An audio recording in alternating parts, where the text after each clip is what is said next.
What's up, everybody? Brezzy43 here. I am back with our next video. So, actually, unfortunately, I was in the middle of recording this video already, and I got interrupted. Something happened with my software, and it just went kaput. So, I'm gonna have to remake it, but I already have most of it done here. So, if you remember in our last video, we did a tier list, an updated tier list for non-Dynamax with our restricted Pokemon. Um, Today, I'm going to be looking at the rest of the metagame, and I'm going to be talking about um, some non-restricted Pokemon and ranking them. I've ranked quite a few of them here. They're already in the tier list now, but I'll kind of jump around and highlight some that I think are really good. I'll talk about a lot of the Pokemon in the upper tiers, and then I'll highlight a few in the lower tiers as well. But after this video, that's going to pretty much conclude um, it's pretty much going to conclude the tier lists for me for now. On the next video, I hope to do some team building. I've got some teams jumbling around. I'm really excited for this metagame, and I'm hoping that I enjoy it as much as everyone else seems to be. There's already been a couple of small tournaments that have been put on by content creators and whatnot, so I have gathered a little bit of data from that. But without further ado, let's go ahead and jump in. So for those of you that remember, my tier list is ranked usually as S tier being the best of the best Pokemon. I don't really have to say anything about these Pokemon. Nothing's really changed. Um, they're still good before Dynamax. They're good after Dynamax. They're good during Dynamax. They're just good Pokemon, right? A tier are going to be a lot of the really popular Pokemon that I'm expecting to see on a lot of teams. And I'll talk about most of these ones because some of these ones are a little bit unorthodox. And then B tier is going to be probably, I think it's probably our biggest list of Pokemon. These are Pokemon that have a very specific role that they perform very well because they have a specific niche set of skills that allow them to be um, unique enough on a team to warrant a slot over something that might be deemed as better, right? Um, Additionally, C tier is going to be things that you could make an argument for and do have some things going for them, but ultimately I'm not expecting to see them very popular, or I'm expecting them to be kind of on the weaker side of teams in general. And then D tier is going to be basically unplayable, and then unfortunately our Gigantamax Pokemon that no longer exist. So we can just start down here right away. Obviously, Gigantamax doesn't exist anymore because Dynamax doesn't exist anymore. Some of these Pokemon like Lapras and Pikachu and Butterfree and Colossal were very reliant on their Dynamaxes to even be good. Specifically, Colossal and Lapras are actually like viable, reasonable Pokemon that don't really get to do their thing anymore because Dynamax is gone. So Lapras doesn't get Aurora Veil attached to its Ice move, and Colossal doesn't get the extra HP that allows you to hit it with a Water move to get the Steam Engine going and the Weakness Policy, etc. So these Pokemon got substantially nerfed. I would be surprised to see some of them, at least Lapras and Colossal, on your teams just in general. S tier, pretty straightforward. They don't have Landorus Therian in this list down here. They only have Landorus Incarnate. I don't think I missed anything super notable down here. But Landorus Therian is S tier. Landorus Incarnate is A tier, in my opinion. The reason why Landorus Incarnate is actually A tier is because due to the ability patch, which was introduced in the Crown Tundra, Landorus gets access to Sheer Force. Sheer Force is a really unique ability that only a handful of Pokemon have. Sheer Force says that if the Pokemon that has Sheer Force as an ability uses a move that has a secondary effect, the chance of the secondary effect proccing is removed, and the Pokemon receives a 30% damage increase. Additionally, there's added synergy with Life Orb. So if you use a Life Orb on a Pokemon that has Sheer Force, the 10% damage that you take for successfully landing an attack is removed, and but you still get the multiplier, right?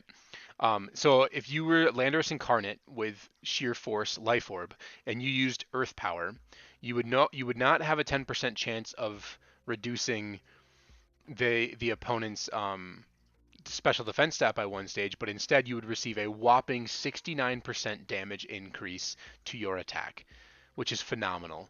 So I definitely think Landorus Incarnate is going to be something that people talk about. Looking at our A tier here, I will just briefly touch on, I think actually these go to the bottom side of the A tier, but I think the rest of these make a lot of sense. Zapdos. Zapdos is a phenomenal Pokemon in my opinion. It really suffered from Dynamax a little bit, just in the fact that Flying type was really popular, and this Pokemon doesn't have a resistance to it. It's actually weak to it. And flying was everywhere. Pokemon were teching flying moves onto everything. Pokemon were running Fly and Aerial Ace and just really bad flying moves just because they needed access to Airstream. If you were a Pokemon that could Dynamax and use Max Airstream, you were a good Pokemon. Now that's just not the case. Zapdos additionally gets access to a really interesting ability called Defiant. Defiant is a deterrent, a deterrent to Intimidate. So if a opponent intimidates Zapdos or drops its stats in another way, Zapdos receives a 2 times increase to its attack. So if you get intimidated, you effectively go up 1 stage rather than down, because you go down first and then you get your 2-stage increase to go back up to +1 in the end. Really strong Pokemon. It gets access to Thunderous Kick as a unique move that has a 100% chance to drop defense. It gets Quick Guard, it gets Close Combat, it gets Brave Bird, it gets Detect, it gets Coaching, it gets some really, really cool moves that I'm really excited to see Zapdos work, and a lot of people have already been using it. Porygon 2, I think, is probably just going to be the best Trick Room setter, if not, or one of the best for sure, if not the best. I just think that normal typing goes a long way in this metagame, and the increased bulk that Eviolite provides makes it really formidable and difficult to remove. Access to Recover gives it phenomenal recovery, and Bolt Beam and Tri-Attack and Shadow Ball, it gets access to some phenomenal coverage moves. So not a lot more to say about Porygon other than expect it right now. I think Gothitel is probably the sleeper pick for me right now. That it's not really a sleeper pick because a lot of people know about it, but it's going to be a Pokemon that I am going to use. Gothitel gets access to one of the most broken abilities in the game called Shadow Tag, which prevents your opponent from switching, which is one of the few things that all Pokemon players are able to do regardless of the team that they create, is switch if there is an available Pokemon in the back that is healthy and can come in. Gothitel shuts that down and says only Pokemon with the ability Shadow Tag and Ghost typing on your opponent's side of the field can switch. Additionally, Gothitel gets access to Fake Out in this generation, which is an amazing move, especially in non-Dynamax formats. Fake Out got buffed immensely by the removal of Dynamax, and if you pair Gothitel with something like Zacian or Urshifu, you can put on a ton of offensive pressure right out the get-go and force your opponent into a defensive position. If you lead Gothitelle Zacian, you can easily set up a Swords Dance or a Substitute. If you lead Gothitelle plus Urshifu, you can go for a Fake Out into your opponent and also attack with Urshifu, and it doesn't matter if they protect, because normally one of the best things you can do against Fake Out is to either switch or protect, and Urshifu Gothitelle shuts that down. You can't switch out, you can't protect, because Urshifu will attack you through protect, so you're effectively just getting it faked out. Expect Gothitel in a lot of places, additionally paired with Perish Song users as always, but next to Gothitel, or next to Zacian and next to Urshifu would be expected. Not a ton to say about Amoonguss that you guys don't already know, except that it's going to be really popular with Incineroar on teams with Xerneas. That's going to be the primary place that you're going to see it. So be mindful of that and be on the lookout for that. Volcarona. Volcarona is a really cool Pokemon right now, in my opinion, and I think it's a phenomenal Pokemon as well right now, in my opinion. It has a really unique kit. So there's 2 primary ways that you can run this Pokemon. Really quick, let's just pull up its stats. It has phenomenal stats, first of all. 550 base stat total. Very average to poor HP. Pretty bad defense, but a very good special attack stat, solid special defense stat, and solid speed stat. So Volcarona gets access to Flame Body, which is a very good ability. 30% chance to burn a Pokemon that is making contact with you, which, now that Dynamax is removed, all physical attackers now make contact with you rather than getting Max Steel Spike or Max Knuckle or what have you. Additionally, with the downswing in popularity of flying types and flying coverage in general, I expect Volcarona to not have to account for that weakness as much anymore. And Volcarona can be used in 2 different ways. The first one, and probably going to be the most popular one initially in this metagame, is a redirector for Xerneas. Um, Volcarona resists all of Zacian's stabs, and Zacian is the primary threat to Xerneas. Fire resists steel and fairy, bug resists fighting. So you can Rage Powder to protect your Xerneas, let it go for Geomancy in front of Zacian, and then Zacian will be forced to attack the Volcarona, 30% chance to burn, and you can EV your Volcarona to be bulky and potentially burn the Zacian. This set can also run Heat Wave or Flamethrower, Struggle Bug, which functions like Snarl, Will-O-Wisp, etc. So this is the most popular version right now, and I expect it to continue to be very, very good. Another way that you can run Volcarona, and a way that I will probably explore myself that is very viable as well, is Volcarona gets access to Quiver Dance. Quiver Dance is a half of a Geomancy, if you will. It is an increase to your special attack, special defense, and speed all by one stage. So if you can get a Quiver Dance off, you can boost your stats with Volcarona, and then you can put yourself into a position to deal tons of damage with Flamethrower or Heat Wave or even Overheat.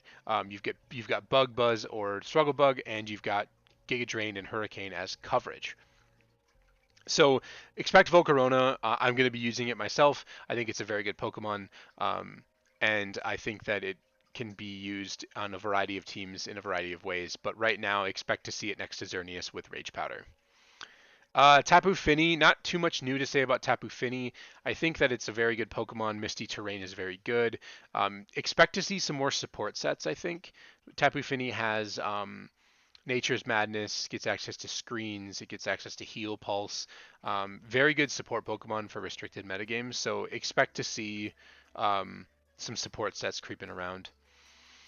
Miracle Seed and Assault Vest Rillaboom is going to be the most commonly used way that you're going to see this Pokemon played. I don't really think there's much else to say about it. Rillaboom, Incineroar, and Water Urshifu form a really powerful Fire, Water, Grass core that gives you terrain, double fake out, priority, positioning with U-turn and parting shot.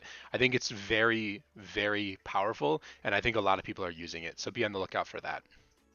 I have Stakataka in the A tier. It might be a bit optimistic for it to be up here.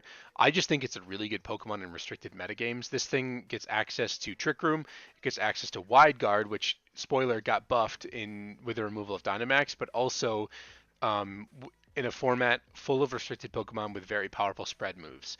So far, we've talked about Heat Wave, we've talked about Muddy Water, but additionally, Dazzling Gleam from Xerneas, Astro Barrage from Calyrex, Glacial Lance from Calyrex, Water Spouts and Origin Pulses and Precipice Blades, and Fiery Wraths, and there's just tons and tons of spread moves that Wide Guard hits that Stakataka can use.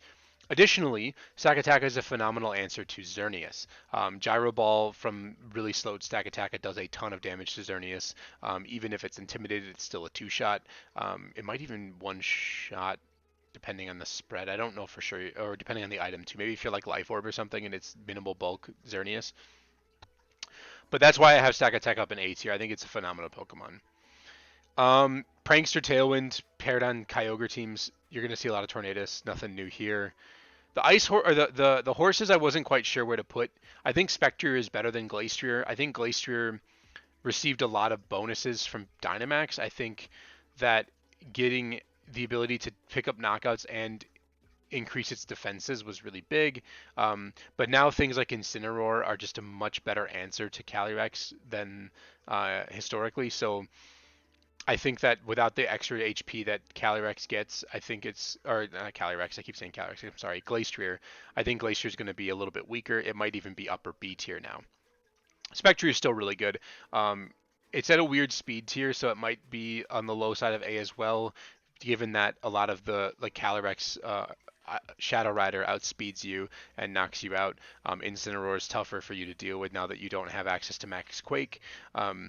So I would expect to see Spectre, but maybe in different ways.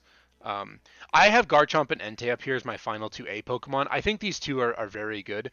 I think Entei, there's no reason that we think it's going to get worse than what it was. Inner Focus being buffed, allowing Entei to run Sacred Fire is huge.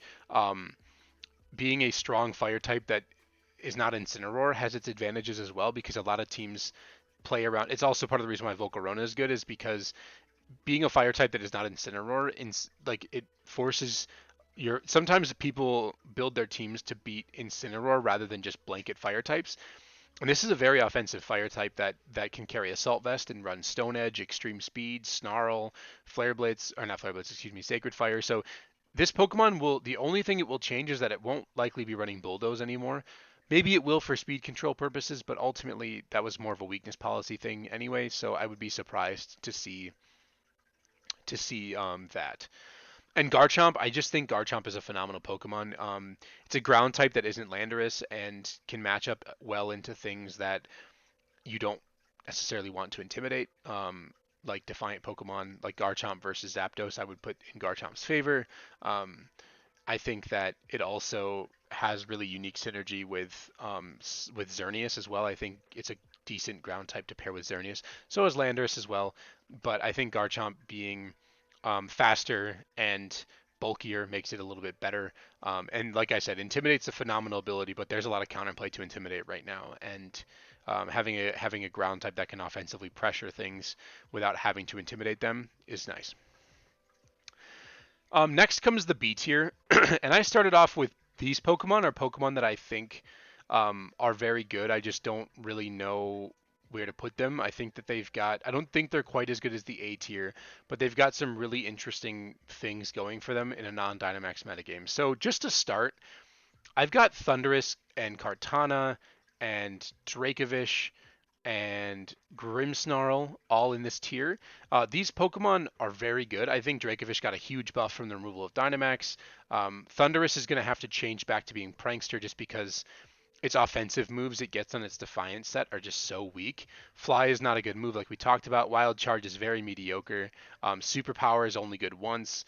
Otherwise, it gets Iron Tail and like Lash Out and moves that are just very weird and not all that great. So I would expect Thundurus to go back to being Prankster, which is obviously still very good.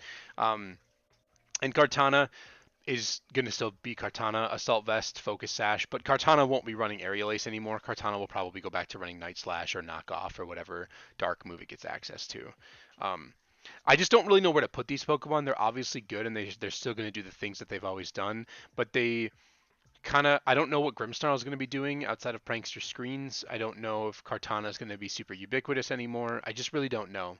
A couple of Pokemon I wanted to hit here.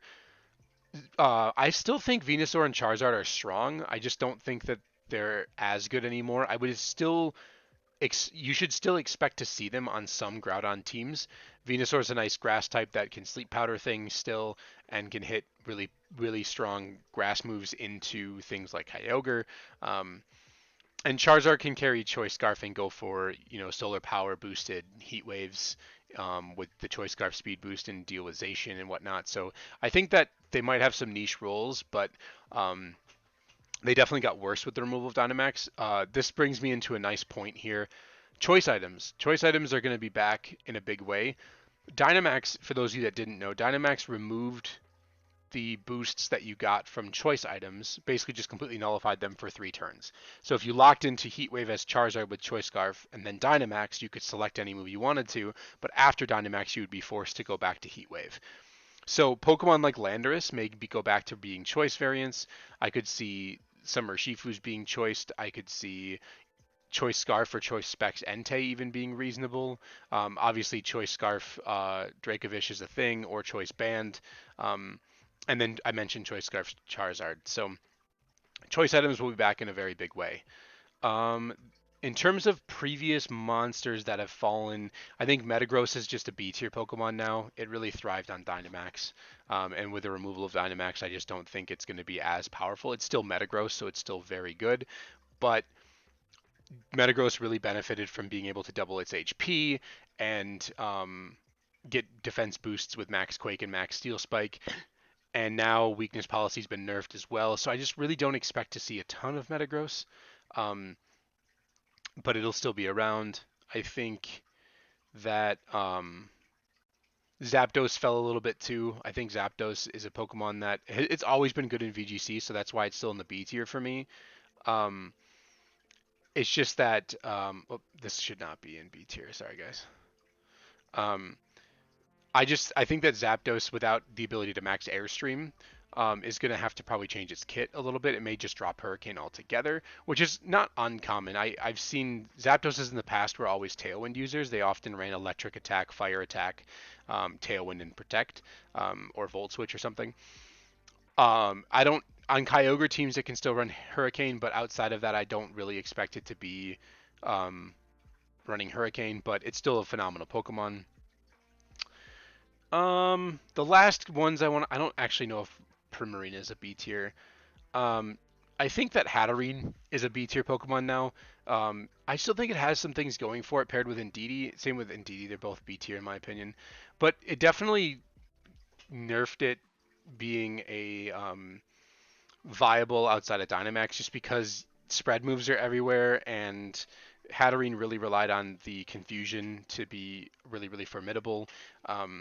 It has a really high special attack stat, obviously, but Psychic Fairy is pretty mopey into steel types, and without Dynamax, you don't get that extra max flare damage. So just B tier for me.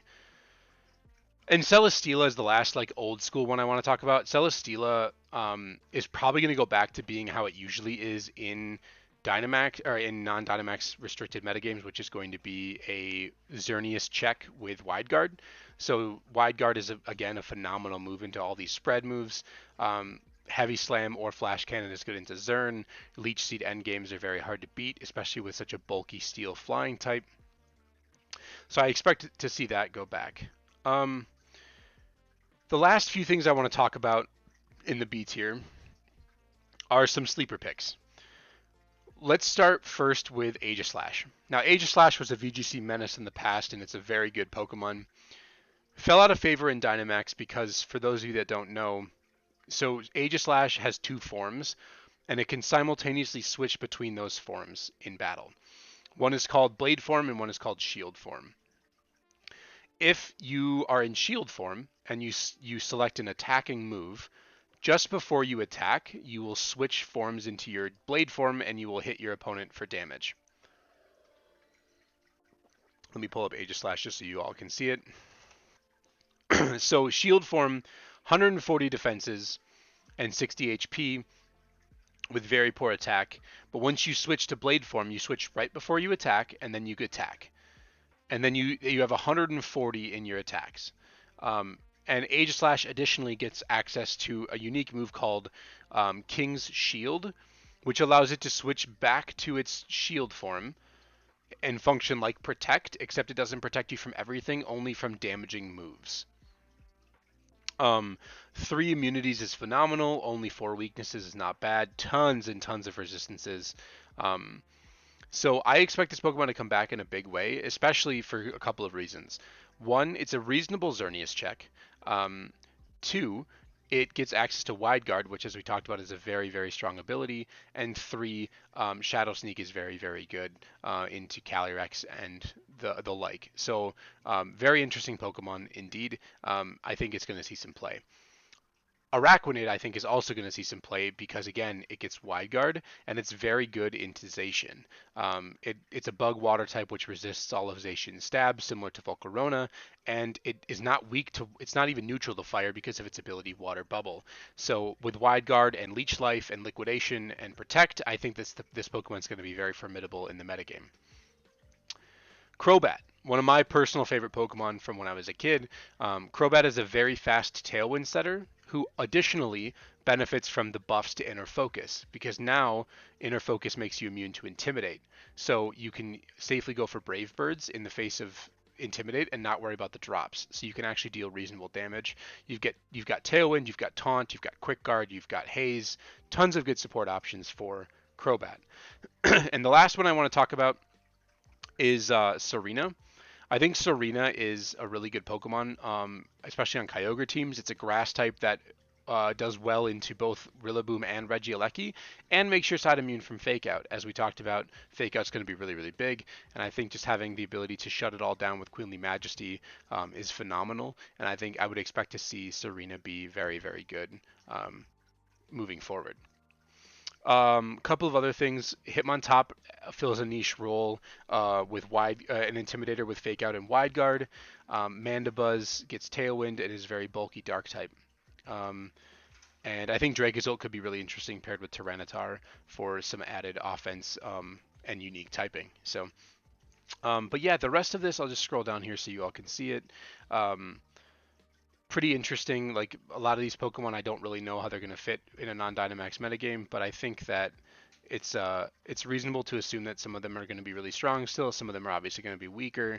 It's just going to determine how we're going to shake out. But these Pokemon, I think, have some things going for them. Some unique kits that definitely got buffed with the removal of Dynamax, but still might just be on the weaker side of things. So Pokemon that are good, but not super um, metagame defining or prominent in my opinion. So that's going to do it for me though. This video was a lot shorter since I got interrupted in my last one, but this one it was definitely a lot shorter. So I'm super excited to do some team building in my next video. So that's going to do it for me now, but I hope you all are enjoying Series 10, and I will catch you all in the next video.